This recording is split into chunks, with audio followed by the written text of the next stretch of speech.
आगाज में सबसे पहले बात करेंगे अफगान सरजमीन से पाकिस्तान में होने वाली दहशतगर्दी की। ISPR के मुताबिक दहशतगर्द अफगानिस्तान से सरहद अबूर करके पाकिस्तानी इलाके दिवागर में घुसे तो पाक फौज के जवानों ने भरपूर जवाबी कार्रवाई की, जिससे मुल्क दुश्मनों को भारी नुकसान उठाना पड़ा।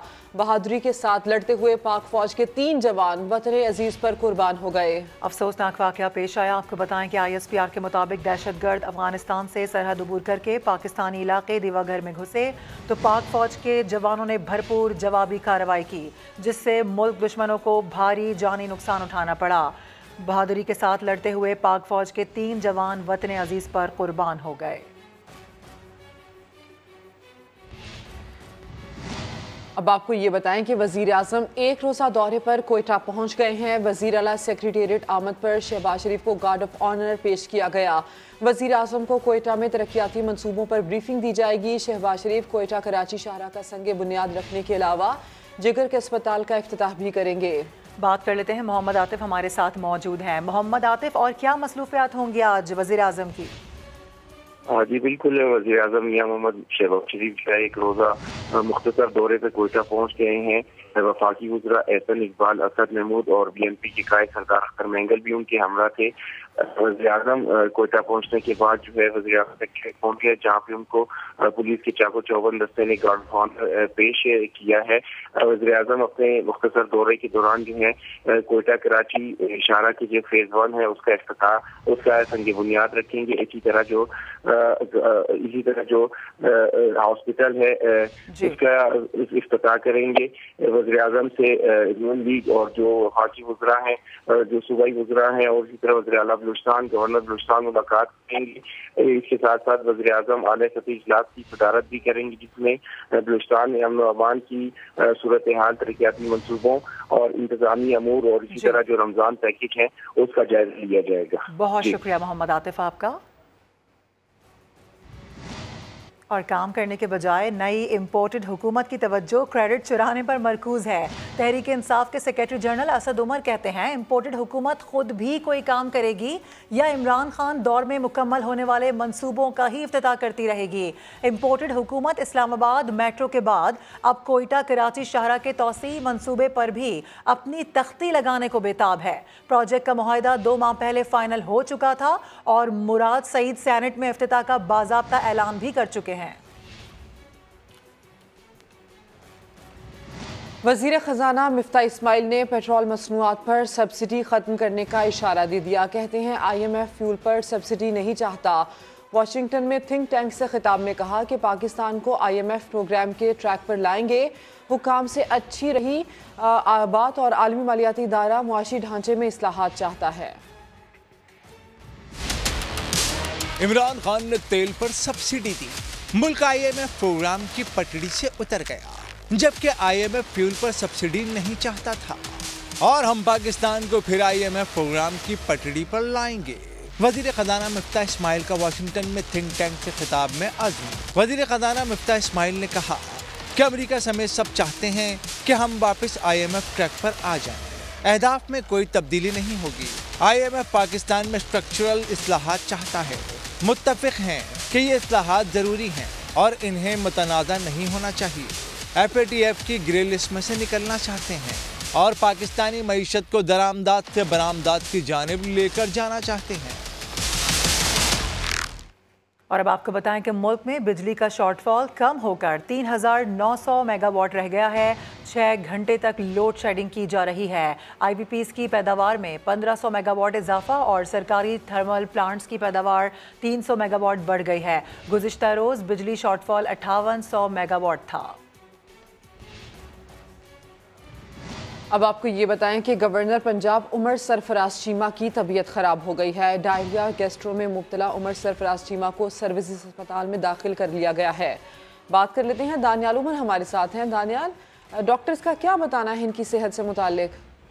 देखिए, अब से कुछ देर पहले गवर्नर पंजाब उमर सरफराज चीमा को सर्विसेज अस्पताल मुंतकिल किया गया है, जहां पर डॉक्टर्स के मुताबिक उनको गैस्ट्रो और डायरिया की शिकायत है। उनको VVIP जो रूम है वहां पर शिफ्ट कर दिया गया है, जहां पर जो सीनियर कंसल्टेंट्स हैं, प्रोफेसर हैं, वो उनको चेक कर रहे हैं। मुख्तलिफ उनके टेस्ट भी किए जा रहे हैं, जिसके बाद जो है वो ये देखा जाएगा कि कब तक उमर सरफराज चीमा जो है वो अस्पताल में दाखिल रहेंगे।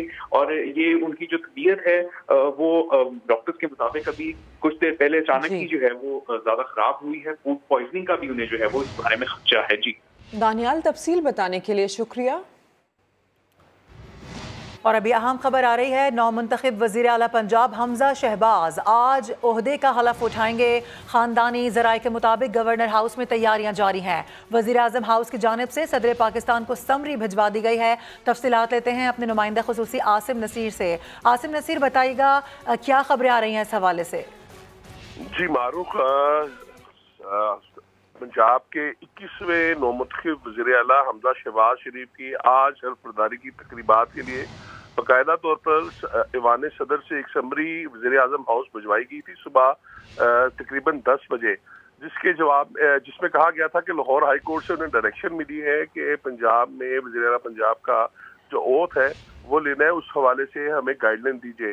जिस पर वज़ीर आज़म हाउस से उस समरी की फौरी तौर पर उसके जवाब में एक समरी भिजवाई गई ईवान सदर में, जो कि वहाँ पे मौसूल हो चुकी है, जिसमें कहा गया कि इस तमाम सूरत हाल में जब गवर्नर पंजाब ओथ नहीं ले रहे तो चेयरमैन सेनेट को मुकर्रर किया जाए और आज शाम 4 बजे तक जो है जो ऑफिस आवर्स है उसके अंदर जो है बाकायदा तौर पर नोटिफिकेशन निकाला जाए कि आज ही हल्फबरदारी की तकरीब होगी गवर्नर हाउस लाहौर पंजाब के 21वें वज़ीर आला की, और उसमें चेयरमैन सेनेट सादिक संजरानी साहब जो है वो ओथ जो है वो एडमिनिस्ट्रेट करेंगे। दूसरी जानिब जो जराए हैं वो ये बता रहे हैं कि हमजा शहबाज की आज शाम को अफ्तार के फौरी बाद जो है हल्फबरदारी की तकरीब गवर्नर हाउस में रखी जाएगी। लेकिन सिर्फ अब इसका जो इंतजार हो रहा है वो ईवान सदर से समरी का हो रहा है, क्योंकि वज़ीर आज़म हाउस से बाकायदा तौर पर समरी भिजवा दी गई है। लाहौर हाई कोर्ट ने गुज़िश्ता रोज ऑर्डर पास किए थे और इस हवाले से उन्होंने एक नुमाइंदा मुकर्रर करने का कहा गया था। ठीक है, जैसे ही समरी मौसूल हो जाएगी इस पर अमल दरामद कर लिया जाएगा। बहुत शुक्रिया आपका तफसीलात के लिए आसिम। और अब बात करेंगे वज़ीर आज़म की ज़ेर सदारत कौमी सलामती कमेटी के इजलास की। कौमी सलामती कमेटी ने अमरीकी साजिश को मुस्तरद कर दिया। एलामिया के मुताबिक साजिश के कोई शवाहिद नहीं मिले। खुफिया इदारों ने ख़त की तहकीकात की, साजिश का सबूत ना मिलने से आगाह कर दिया। कमेटी ने गुज़श्ता इजलास के फैसलों की तौसीक की। इजलास में सर्विसेज चीफ्स, वफाकी वुज़रा और आला अस्करी सिविल हुकाम ने शिरकत की। अमरीका में पाकिस्तान के साबिक सफ़ीर असद मजीद ने ख़त पर ब्रीफिंग दी। उस्मान खान रिपोर्ट करेंगे।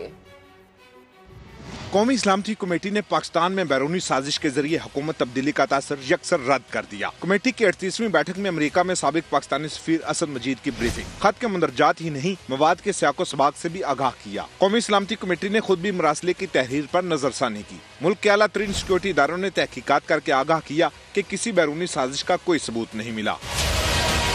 वज़ीर आज़म शहबाज शरीफ की सरबराही में होने वाले इजलास में chairman joint chiefs of staff committee, तीनों मुसल्लह अफवाज के सरबराहान, मुतलका वज़रा और आला हुकाम ने सिक्योरिटी एजेंसीज के अख्ज़ करदा नतायज का जायजा लिया। तफसीली गौर खौज के बाद 2 टोक करार दिया गया कि पूरे मामले में कहीं कोई बैरूनी साजिश नहीं। ये जो साजिश का जो ड्रामा रचाने की कोशिश की जा रही है और लोगों को कंफ्यूज किया जा रहा है, कोई ऐसी चीज़ नहीं थी। पूरी डिस्कशन के बाद कंसेंसस के साथ प्रेस स्टेटमेंट जारी हुआ है और प्राइम मिनिस्टर ने ये फैसला किया है कि इस स्टेटमेंट के अलावा जो है वो इसके ऊपर और कोई तबसरा या इसके ऊपर कोई और बयान जो है वो नहीं दिया जाएगा। कौमी सलामती कमेटी ने खत के हवाले से अपने गुज़श्ता इजलास के फैसलों की तौसीक भी की।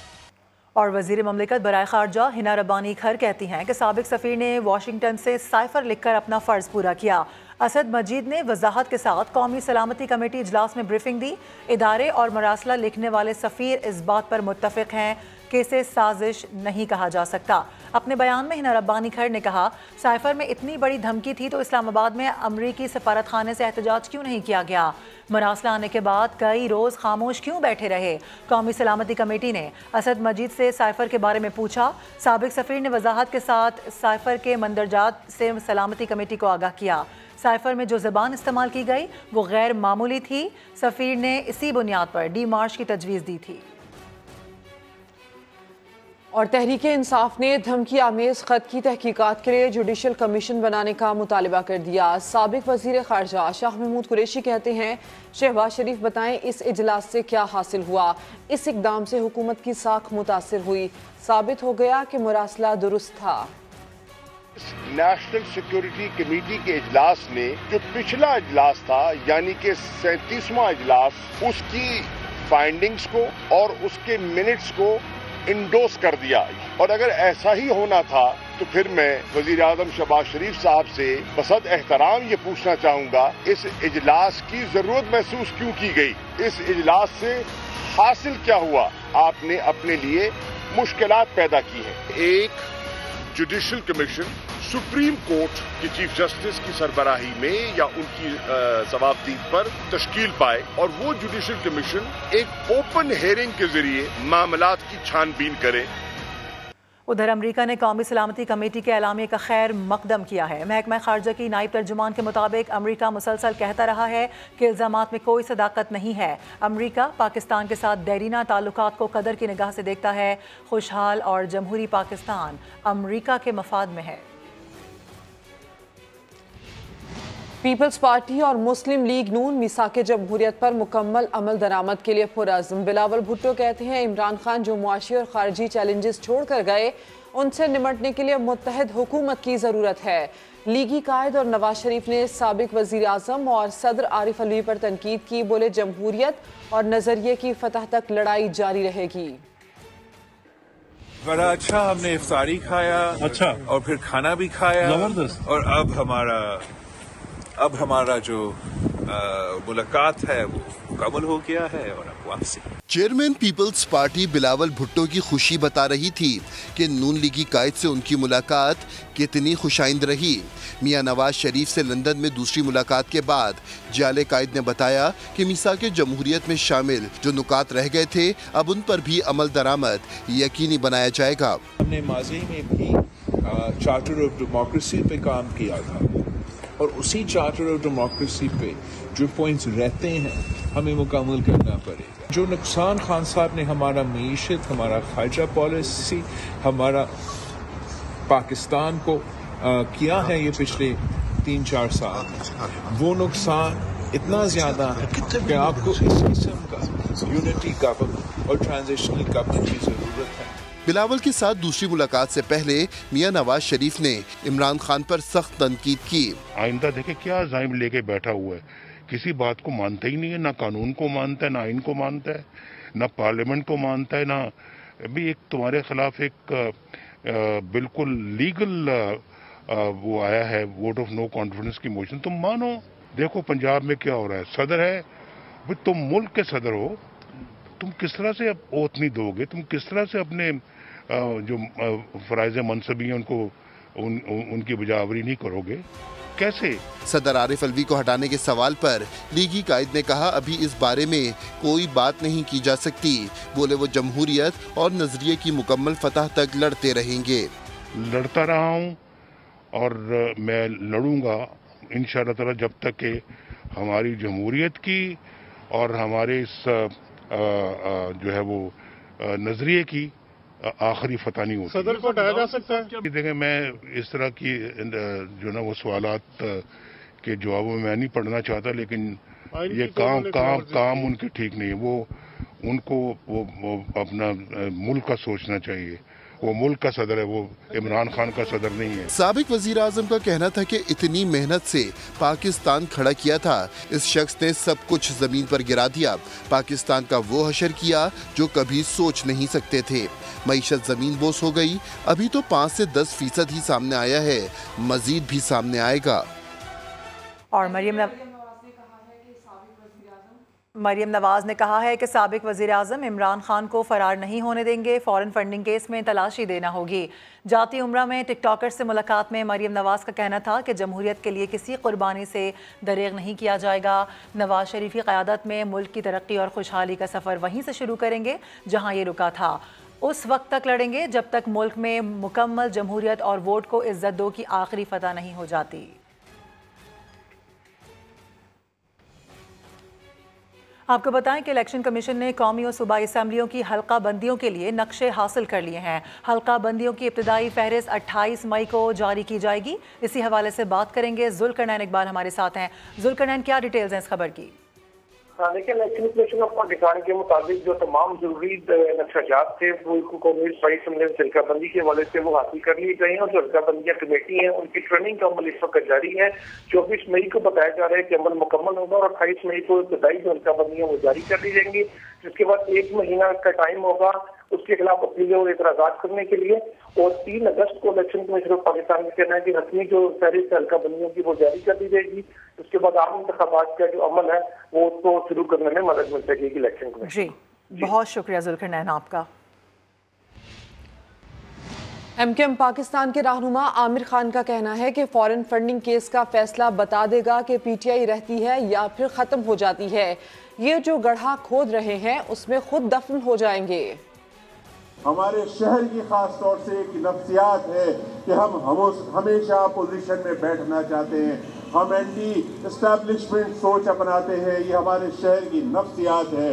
इस वजह से इस नैरेटिव को सेल कर रहे हैं इमरान खान साहब, और इस नैरेटिव को सेल करते करते जो गड्ढा वो अपने लिए खोद रहे हैं उस गड्ढे में वो खुद दफन हो जाएंगे। और अभी इसी महीने में इंशाअल्लाह ताला ये जो फॉरेन फंडिंग केस है इसका फैसला होने जा रहा है। ये फैसला भी बता देगा कि पीटीआई कहाँ खड़ी है, पीटीआई का वजूद रहता भी है या पीटीआई का नामो निशान ही मिट जाता है।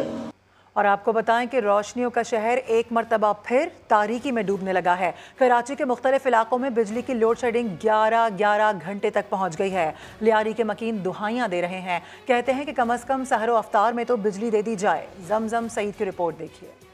हम मुस्लिम रियासत में रोज़ों का महीना मुश्किल से गुजारते हैं, सब्र और आजमाइश का दोहरा अजर पाते हैं। ये सारा कमाल के इलेक्ट्रिक का है, वो कैसे, आइए दिखाते हैं।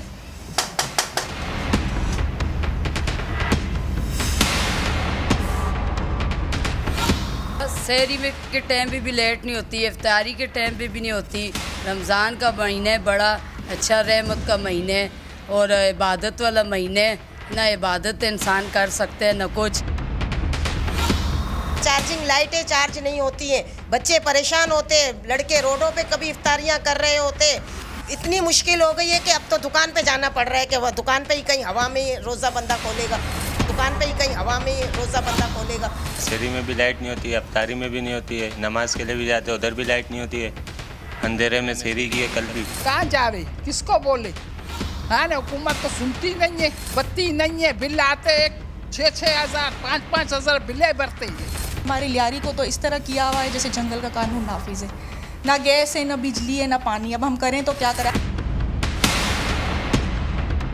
केस वालों की मेहरबानी है हम लोगों के ऊपर, जो 11 घंटे की लोड शेडिंग बताई गई है। अभी दुनिया भर में रमज़ानुल मुबारक के बाबरकत महीने में सहूलियात दी जाती हैं, जबकि हमारे मुल्क में छीन ली जाती हैं। रोज़ेदारों का यही मुतालबा है कि और तो कुछ नहीं, लेकिन सहरी और अफ्तार के औकात में बिजली की बहाली को यकीनी बनाया जाए।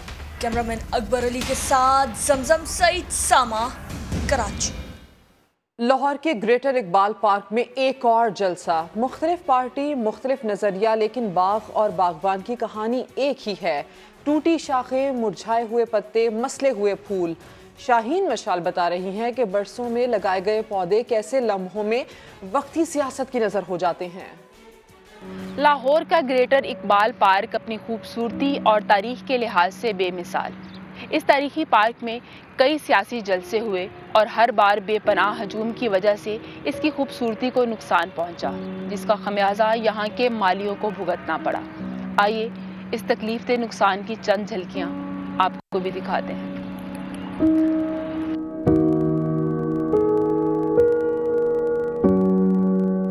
इधर जब भी कोई जलसा होता है ना,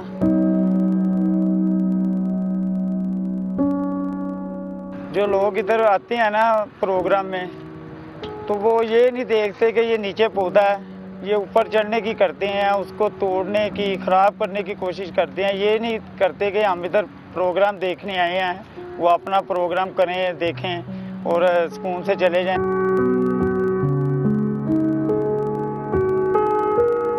मेरा नाम कदीर है और मैं तकरीबन 8-9 साल से मालियों का काम कर रहा हूँ। इधर पार्क में कई पौधे ऐसे हैं जो मैंने खुद लगाए हैं और उनकी परवरिश की है। तो जब ये हाल होता है ना तो बहुत दिल को दुख होता है। हम इन पौधों को ऐसे पालते हैं जैसे अपने बच्चों की परवरिश करते हैं।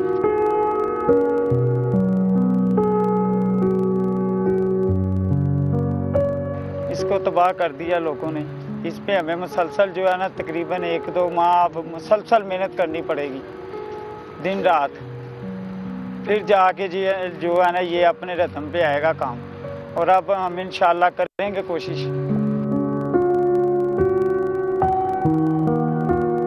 अब ये पौधा जो है ना मैडम आप देखें गुले चीन का, इसकी तकरीबन उम्र जो है ना वो तकरीबन 5 से 6 साल है और ये महंगा पौधा है। अब इसकी जगह हमें जो है ना दोबारा पौधा लगाना पड़ेगा, इसकी मेंटेन करनी पड़ेगी और वो दोबारा मेहनत 5-6 साल करेंगे तो ये जो है ना अपना रतम पे आएगा दोबारा। हम माली जो है ना इस पार्क के रोज़े में सुबह से लेके शाम तक गर्मी में सर्दी में काम करते हैं। इधर कोई ना कोई जलसा या कोई प्रोग्राम हो जाता है और वो सारी मेहनत ज़ाया हो जाती है। प्लीज़ मेरी यही रिक्वेस्ट है कि कोई भी जलसा या कोई भी इधर होता है ना प्रोग्राम, उन लीडरों को अपने कारकुनों को कहना चाहिए कि ये कौमी विरसा है, इधर आएँ ज़रूर, मगर ये जो है ना नुकसान ये ना करें। मुल्क में 15 माह बाद पोलियो का पहला केस रिपोर्ट हुआ। वज़ीर आज़म शहबाज शरीफ ने तशवीश का इजहार किया। पीर को कौमी टास्क फोर्स बराए इंसदाद पोलियो का इजलास तलब कर लिया। वज़ीर आज़म ने मुतल्लिका हुकाम से पोलियो केस की वजूहात की रिपोर्ट तलब कर ली, जबकि पोलियो वायरस के खात्मे के लिए लाहेअमल मुरतब करने की हिदायत कर दी। पीर को कौमी टास्क फोर्स बराए इंसदाद पोलियो का इजलास भी तलब कर लिया। इसी के साथ बुलेटिन से फिलहाल इतना ही। मजीद किसी भी खबर के लिए विजिट कीजिए sama.tv। इसके अलावा आप हमें फेसबुक और ट्विटर पर फॉलो भी कर सकते हैं। एक ब्रेक के बाद वापस आएंगे हेडलाइंस के साथ। देखते रहिए समा।